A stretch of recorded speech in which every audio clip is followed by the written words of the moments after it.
Pero para nosotros es fundamental que se produzca más en México, en particular en la industria farmacéutica, por un tema también de soberanía. Entonces, ¿qué queremos? En una situación de vulnerabilidad frente a una pandemia, frente a otra situación, pues no queremos estar dependiendo de un solo fabricante en el mundo, pues que tiene la competencia de todo el mundo para poder enviar sus exportaciones. Queremos que se fortalezca la producción nacional. Son palabras de la presidenta Sheinbaum que pronunció ayer en la mañana en su conferencia de todos los días. Ayer se manejó y hoy también retomaron el tema ella y el titular de IMSS Bienestar, el tema de la soberanía farmacéutica. Ayer se habló de la inversión de parte de varias farmacéuticas de 10.480 millones de pesos en 4 proyectos, y el día de hoy la presidenta de la República dijo que pues, el gobierno federal va por la producción de medicamentos genéricos para recuperar a la industria farmacéutica. Javier Tello, médico cirujano, analista en políticas de salud, está en la línea telefónica. Javier, ¿cómo te va? Hola, primo, ¿qué tal? Buenas noches. Gracias por tomar esta llamada. Javier, ¿qué debemos entender por soberanía farmacéutica? No lo sé. La soberanía farmacéutica no existe. Semejante cosa es verdaderamente un anatema, es un absurdo, ¿sí? Te voy a explicar por qué. Un paciente que está enfermo de cáncer, esclerosis múltiple, la misma diabetes mellitus, cualquier enfermedad cardiovascular, seguramente que está tomando medicamentos que fueron fabricados en diferentes partes del mundo. Así sucede en la tercera década del siglo XXI en todos los países del mundo. Así sucede con los avances de la medicina que ha habido. El pensar que México es capaz de fabricar una veintena de medicamentos genéricos para atender un puñado de padecimientos es pensar que México está en el siglo XVIII o algo por el estilo. El día de hoy, los pacientes requieren seguramente tratamientos personalizados de medicina muy avanzada y que, bueno, perdón, a mí me da muchísimo gusto que las empresas nacionales estén invirtiendo para fabricar muchos más medicamentos genéricos, algunos iniciando una investigación que les va a tomar decenas de millones de dólares, no millones de dólares, decenas, si no es que cientos de millones de dólares, hacia la biotecnología, que además les va a tomar décadas llegar a formalizar. Entonces, bueno, estamos hablando de una verdadera fantasía para variar con una etiqueta que se llama soberanía. Eso no tiene ningún sentido. Y el argumento de la presidenta es completamente absurdo. Es decir, no quiere depender de un solo fabricante en caso de pandemia. ¿De un solo fabricante de qué? O lo que es al revés y lo es al revés. Entonces, México va a ser capaz de fabricar todos los medicamentos conocidos y por conocer, tal vez para tratar una enfermedad que todavía no existe. No tiene eso sentido. ¿Cómo se puede dimensionar esta intención de fabricar medicamentos genéricos? ¿Para qué alcanzaría si es que fuese posible, Javier?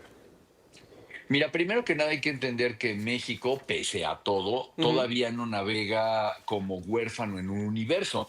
Formamos parte de un planeta globalizado y hay leyes que son internacionales y de aplicación, como la protección de patentes. Entonces, los medicamentos que se fabrican el día de hoy, se han fabricado y se fabricarán durante mucho tiempo en México, son aquellos que ya perdieron la patente de fabricación y los cuales además, hay que decirlo, conviene económicamente a los fabricantes mexicanos hacerlo. Un ejemplo muy claro lo vimos paralelamente al inicio de la pandemia. Te Ajá. acordarás la primera gran crisis de los pacientes, los niños con cáncer, en los cuales faltaba metrotexato. Sí. Había un solo laboratorio nacional que quería fabricarlo porque es un medicamento que no tiene una ganancia económica al fabricarlo.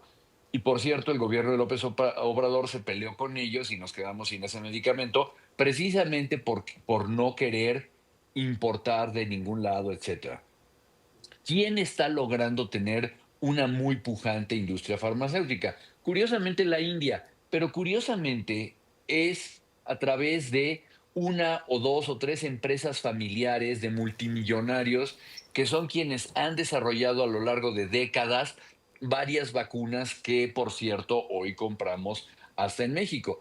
Hay que recordar nada más que los señores de AstraZeneca le confiaron a uno de estos laboratorios indios la fabricación de su vacuna para cierta región del mundo. Entonces, vaya, puede ser bastante plausible si el querer desarrollar nuestra industria farmacéutica. Por supuesto que sí. Es muy importante pensar que debemos de tener la cantidad de medicamentos necesarios para atender las necesidades del país. Lo que es completamente absurdo es estar buscando, primero que nada, tener el menor de los costos posibles, tener ahorros en salud, eso es absurdo, y por el otro es el estar buscando una cosa que se llama soberanía, una palabra hueca que no te lleva a nada y que no existe en ningún lugar del mundo. Oye, ¿qué se necesita para desarrollar una industria farmacéutica como la que se está planteando? Si es que es posible y además deseable ante los mecanismos que tenemos y que tienen todos los países para abastecerse justamente de este tipo de sustancias. Te voy a contestar de atrás para adelante. Venga. Primero que nada, México vive además en una isla que no existe en ninguna otra parte del universo. El gobierno de México compra medicamentos, se vuelve dueño de ellos, los guarda en unas bodegas, los distribuye y te los da en la clínica que te corresponde. Eso no sucede, primo, en ninguna parte del planeta. Los medicamentos son los mismos medicamentos que tiene toda la gente. A ti en España te dan una receta electrónica, y vas a la farmacia de la esquina y te la surten. Así es en Dinamarca, Noruega, Suecia. Entonces, México tiene un problema que se ha creado solo: el querer comprar medicamentos con el dinero de los contribuyentes y que eso salga más barato. Entonces, por ahí ya tenemos un problema. Entonces, a la pregunta de, oye, ¿qué hacen los países para no tener este problema? Pues no hacen nada porque no lo tienen, ¿sí? Los mercados internacionales en todos los países tienen medicamentos que fabrican en cualquier lugar del mundo, en los cientos de países que no tienen industria farmacéutica, y los que sí lo tienen, bueno, los medicamentos que no son todos que fabrican ahí. Te voy a poner ejemplos. Ajá. En Estados Unidos hay empresas poderosísimas de genéricos. Aún así, ellos importan muchísimos medicamentos. Hay 3 o 4 laboratorios de clase mundial basados en Reino Unido. El Reino Unido no depende de esos 3 o 4 para tratar a sus pacientes. Depende de medicamentos de todo el mundo. Entonces, mientras no entendamos eso, vamos a querer seguir trabajando y teniendo ideas para un sistema que es completamente absurdo. Se sigue pensando bajo la lógica de solucionar las cosas con una megafarmacia, que ya vimos lo que pasó.